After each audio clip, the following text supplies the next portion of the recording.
Hi guys, Assalamualaikum warahmatullahi wabarakatuh. Welcome back to my channel. Ayo. Hi guys, Assalamualaikum warahmatullahi wabarakatuh. Welcome back to my channel. So hari ni aku tak nak buang masa. Aku nak bahaskan dengan korang tentang satu kisah ataupun topik yang sangat menarik bagi diri aku. Tentang seorang lelaki pengembara masa daripada masa silam ke masa depan. Macam mana tu? Pernah tak korang terfikir yang kita ni boleh merentas masa, tak kiralah daripada tahun 1950 ke pergi ke tahun 1970 ataupun maybe 2021 pergi ke tahun 2050. Memang dengar macam tak logik kan, tak masuk akal. Tapi apa kata kita teruskan dengan kisah seorang lelaki ni. Jangan lupa like and subscribe.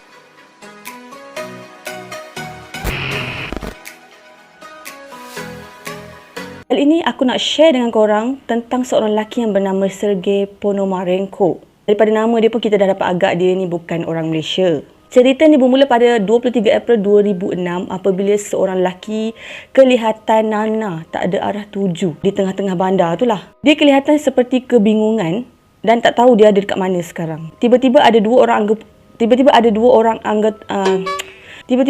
orang anggota polis telah mendekati dia lah. Sebab kalau kita dekat tempat polis tu pun mestilah tertanya kan, kenapa lelaki ni? Apa hal dengan lelaki ni? Polis tu pun bertanyalah kepada Sergei, dia ni nak pergi mana? Sergei pun bertanya balik pada polis tu, dia ada dekat mana sekarang? Apalagi polis pun bertambah-tambah pelik lah dengan soalan Sergei ni kan. Tapi diorang jawablah juga. Diorang cakap, sekarang kita sedang berada di kota Ukraine. Si Sergei ni pula bertambah-tambahlah pening dan bingungnya.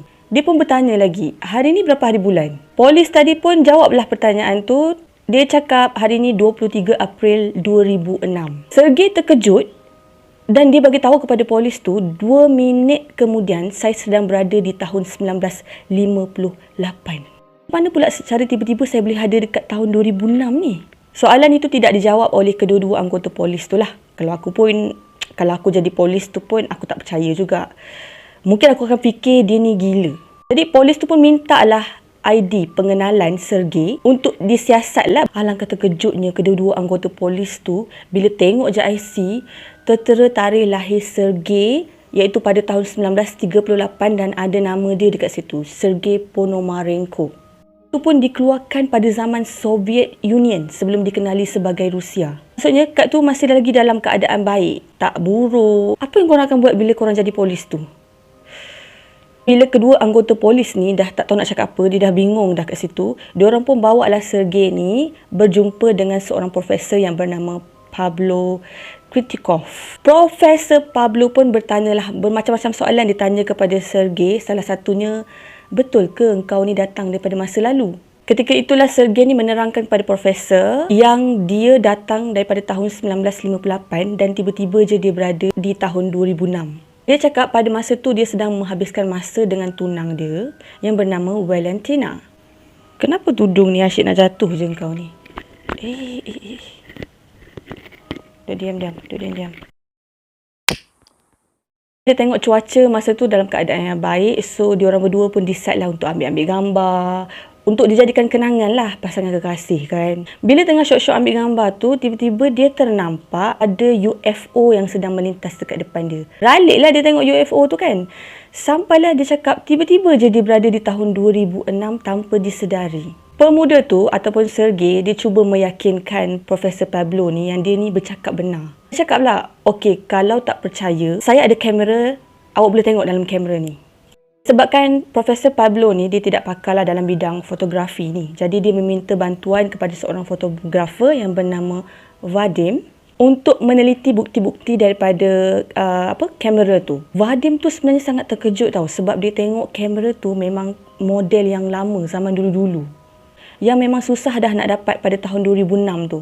Kamera tu sebenarnya telah ditamatkan pengeluarannya pada tahun 1970.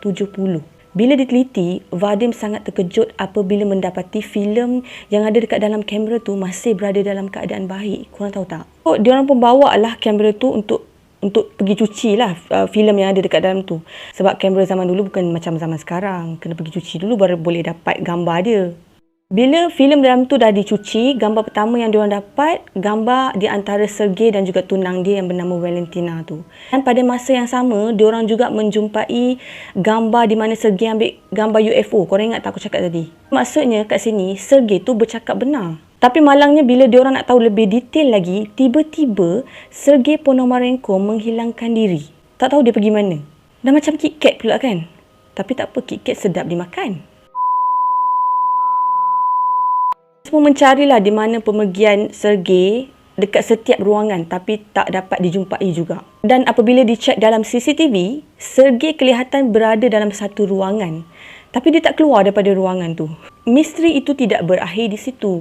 Pihak polis dia nak tahu lebih lanjut siapa sebenarnya Sergey ni.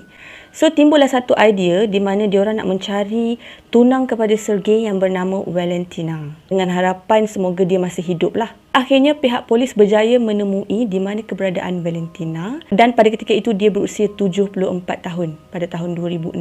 Ketika ditemui, polis terus menunjukkan gambar Sergey pada waktu muda yang dicuci kepada Valentina. Polis pun tanya, adakah dia ni Sergey Ponomarenko? Dalam keadaan yang masih kaget, terkejut, Valentina pun menganggukkan kepala dia. Ya, dia adalah bekas tunang saya yang menghilangkan diri secara tiba-tiba. Gambar yang awak tunjuk dekat saya ni pun, saya ada juga dalam simpanan saya.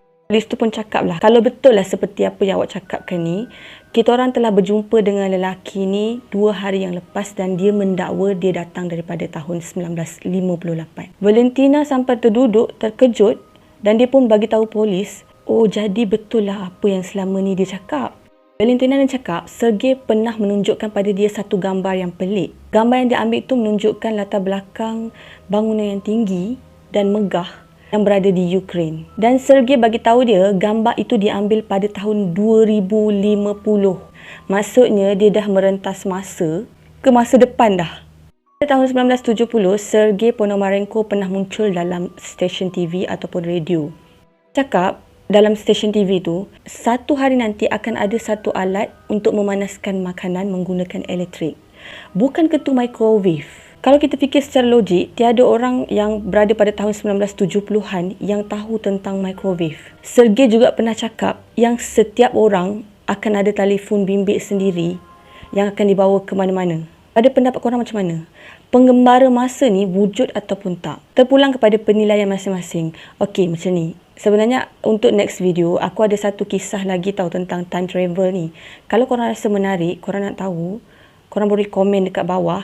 Dan kalau ada video ni ada 100 like, aku janji aku akan buat part 2 untuk kisah time travel ni. Kalau korang suka, korang like lah banyak-banyak. Sampai 100 like.